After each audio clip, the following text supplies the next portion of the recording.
I was trying to figure out how to tell my story for years now, and I almost replied to this video with a very, very depressing response. Like, I was just manic yesterday, depressed, and I didn't want to live. But I'm gonna try again. Today's a new day. I saw the sun, so let's try this. Maybe I need to go for a walk while I do it. It'll help me. I grew up in the South, a Hispanic, strict, toxic, narcissistic abuse household, all being 100% homeschooled since birth up until I was 16 and got to college. And the strict household loved to use the Bible as Christians love to do. They love using the Bible to abuse you. They'll beat you in the name of the Lord. They'll abuse you in the name of the Lord. They'll kill you for His kingdom.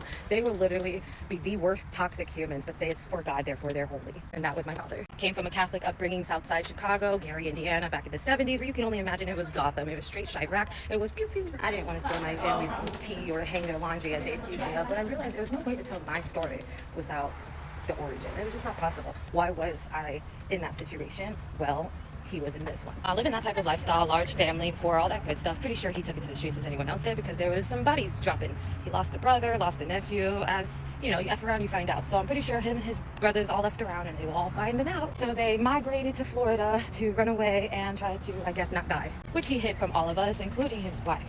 Or his wife is still lying to me. My mother is still lying to me. Who knows? She likes to act like she doesn't know anything of his past. And if that is the case, that's very fucking sad. While being raised in this toxic Christian household, I was realizing things weren't adding up. He's saying a whole lot to put this image of good Christian man in my face. This is the image we have to have. This is the image. But behind that image, I have eyes. I have ears. I can see that this shit is fake as fuck. Me being able to see that the shit was fake as fuck and having questions made me the trouble child. The one that now deserved to get all the beatings and to just take all the wrath, because you have to shut her down so she doesn't speak up. But I was also like, how is no one else saying this? Like, anyone with common fucking sense would see this, but you know, whatever. People don't want to see what they don't want to see. I'm sure my siblings didn't want to see it. They wanted to believe whatever they were being told, and that just was not me. I was not going to believe whatever I was being told. I was going to believe what I was seeing with my own eyeballs. And what I saw was him claiming to be a good Christian man while beating the living crap out of me, telling us how we have to be respectful or being the most disrespectful, teaching us what that good Christian image was supposed to look like. But where is it?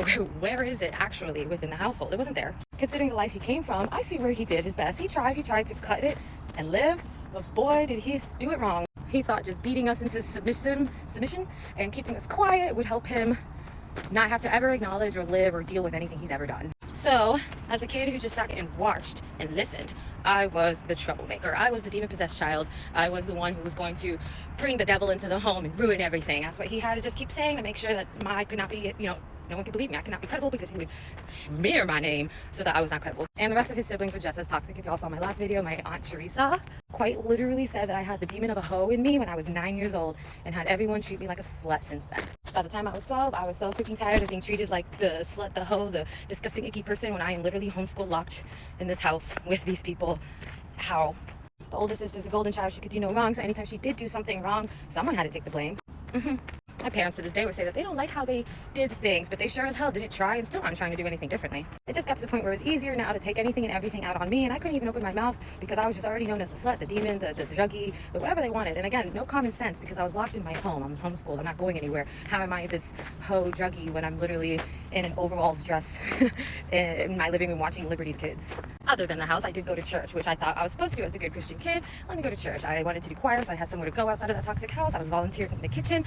Volunteering choir, you think that would be like a good girl? No. According to him, I was a rebel worshiping the devil, and I was learning how to worship the devil in church, and I was picking up the demons from there. Make it make sense? So just toxic out the wazoo. Again, by the time I'm like 12, 13, 12, I think was the first time I tried to and it wasn't even like I tried. That's when I realized mental health, or the physical health of it, because I didn't want that. I was miserable, sir, but I knew I wanted to one day get out of this toxic house so I can live my life, so I can dance, so I can paint, so I can actually experience true joy. So one day when there was this really big fight between me and my mother, and I blink and I realized that within that blink I had somehow picked up an item and pushed it up against my arm. I was like, whoa, now I know I need to be careful. I'm not healthy. I was always a child with problems growing up too, as far as health conditions, allergies, things like that. Yeah, not knowing what to really do, I went to my cousin's child, who was my cousin, who's still older than me. There's a huge gap in the family. I'm one of the last, way down here, while all my other cousins are 50 years old already, because my dad, started over with a dramatically younger than him woman. This kid, only being about 16, didn't know what to do at the time, so he told his mom, his toxic POS mother, Carmen Ann, if you ever see this, I never wanted to talk up about you, but now I don't give a shit. You're trash. Still, again, being only about 12, maybe turning 13 soon,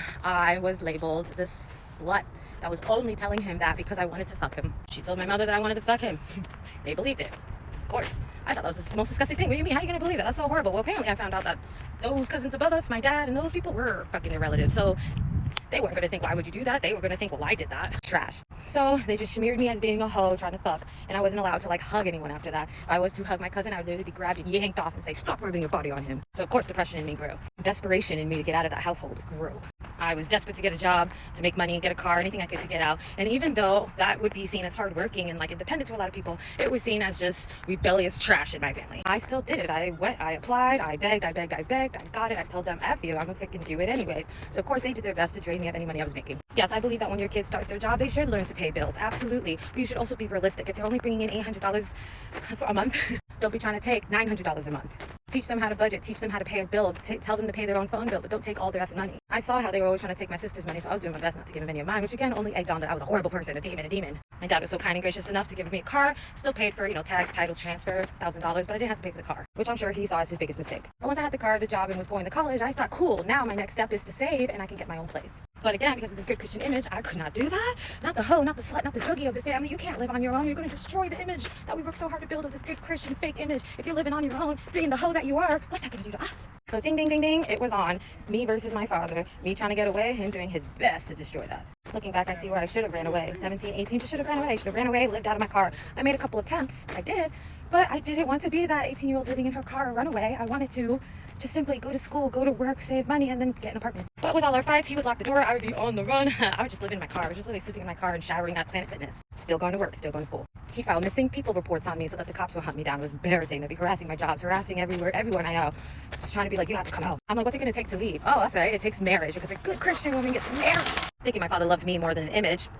He let me get married to a piece of shit. But he wouldn't care about it being a piece of shit because he was a piece of shit. So in order to say anything about my guy, he would kind of have to say something about himself, and he couldn't do that. So when it became apparent that the guy that I married was not a prince, but instead a piece of shit, and I was being violently beaten, he came at me. My own dad came at me. When I spoke up and was like, I need to leave him, like he's beating the crap out of me, my dad said, well, what did you do? If you were a better wife, he'd treat you better. I was a good wife, but that wasn't going to stop him from cheating and beating on me. So I was on my own. Of course, my mother would sneak me help, but I never understood because she'd be like, I'd get in trouble if you found out.